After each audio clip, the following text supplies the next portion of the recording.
to KP's Kingdom, cooking with KP, and today I'm going to show you my beef meatball stroganoff, an economical way to make a classic dish. Okay, look, let's just get on with it. Here I've got 500 grams worth of beef mince. I've just bought that from my butcher, even my supermarket. About 1.5 teaspoons of salt and about half a teaspoon's worth of black pepper and half a teaspoon's worth of ground white pepper. A good 1.5 teaspoons worth of paprika and smoked paprika. I'm going to give all of that a good mixy mix, get all those flavors combined. Alright, just get your hands in there. This is where the gloves really come in handy, right? So you can just get your hands in there and go for it. It's a little bit easier than just using a spoon. So just keep mixing that through, just like that. Now I want a little bit more flavour, so I'm going to add in about half a teaspoon's worth of Worcestershire sauce. Okay, it's going to give that umami flavour, the Worcestershire sauce with all the anchovies and secret herbs and spices in there. I'm just going to use an ice cream scoop, and I'm just going to make up some nice little meatballs. So just scoop that up into your hands, get the palms of your hands, give them a good rolly roll, push all the meat together. I'm going to end up with nice even sized meatballs for this particular dish. And if you like beef stroganoff, but you know the price of beef these days is out of control, this is where the mince really makes it a little bit more economical. A little bit of butter in a pan. Right, I'm not going too hard on that. I've got that sitting at a 50%, so it's going to be about 550 watts worth of power at the moment. And we're just going to put our balls into that pan and that butter. It's going to the butter's always going to give you a better flavour than any oil out there. If you want to use olive oil, vegetable oil, peanut oil, whatever, ghee, it doesn't matter. Just get a little bit of lubrication happening in that pan. So all we're going to do is simply brown these little meatballs off. We don't need to cook them all the way through because they're going to keep cooking on a little bit later. Okay, so just keep giving them a turn from time to time. Make sure we get a bit of brownage on as many sides as possible. Okay, pretty simple sort of stuff. And if you haven't had beef stroganoff before, great dish, and you know, one of my favorites. And this is just a different way of doing things, just makes things a little bit nicer. Okay, so once those are browned off, as you can see, the tallow or the fat has come out of that beef and is giving us a little bit more of that oily stuff in the bottom of the pan. That's even better. I've got 250 grams worth of mushrooms, which I've basically just quartered. Okay, make sure there's no sort of grit or grime over the top of them. I'll give them a little bit of a brush down with a bit of paper towel, and we're simply going to start sauteing these off in the pan and try and get as much of that beef fat or tallow as possible soaking up into those mushrooms. They just love it. Around about 2 teaspoons worth of balsamic vinegar. Yes, I do use quite a rich one.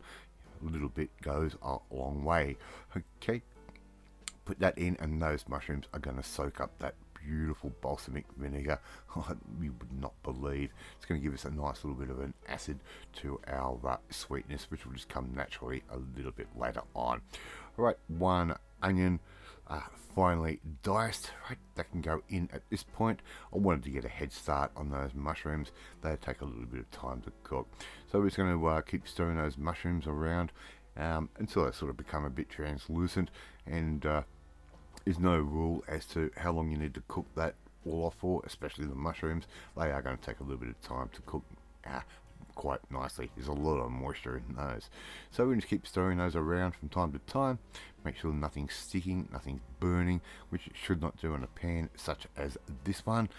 Okay, so just give that all a bit of a stir. I'm going to add in 2 cloves of garlic, which I've just crushed. That is fresh garlic. Okay, we're going to put that in. Give that a little bit of stir, and as you can see, I've turned my heat down just a little bit there. We don't want to burn that garlic. Okay, pretty simple sort of stuff at the moment. I'm also going to add in now about half a cup's worth of red wine. Use the red wine that you like. Right? If you like a Shiraz, use a Shiraz. If you like a Merlot, use a Merlot. You want a Cab Sav? Use a Cab Sav. I like my Merlot, so I've just put in, or sacrifice should I say, about half a cup's worth of that, and that can go in. About half a teaspoon's worth of dried thyme. That goes straight in just like that, and we put that in at this point and just let that sort of rehydrate with those red wine and all those other juices that we have. At this point, I'm going to put those little meatballs back into our pan, and they can just continue cooking away. Now this dish in total is going to take you maybe about 20-25 minutes, not very long at all. Okay, and price wise, you're going to save a bucket load on this as opposed to buying those little Stroganoff strips from your butcher or your supermarket. The beef mince is going to be a lot less expensive, and it's going to have a lot more fat in there, and it's a lot more forgiving.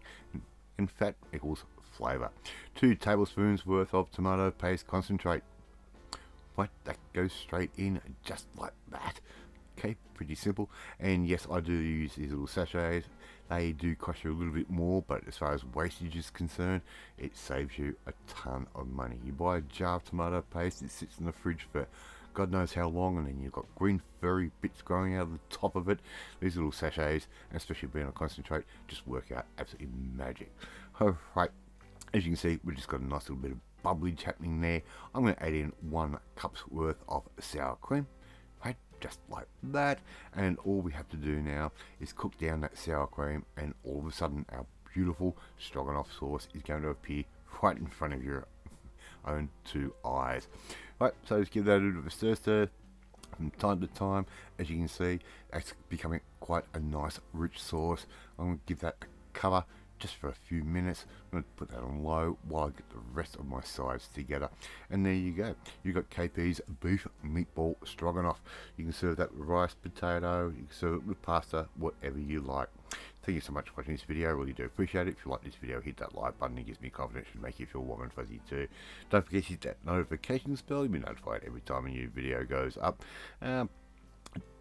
Please share this video with all your friends on all platforms of social media. We are trying to get known KP's Kingdom out there. And leave a comment. Love reading it. Love responding to it.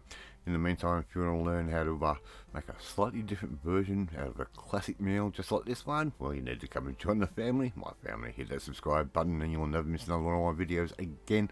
After my beef meatball stroganoff. And I will catch you next time. Bye.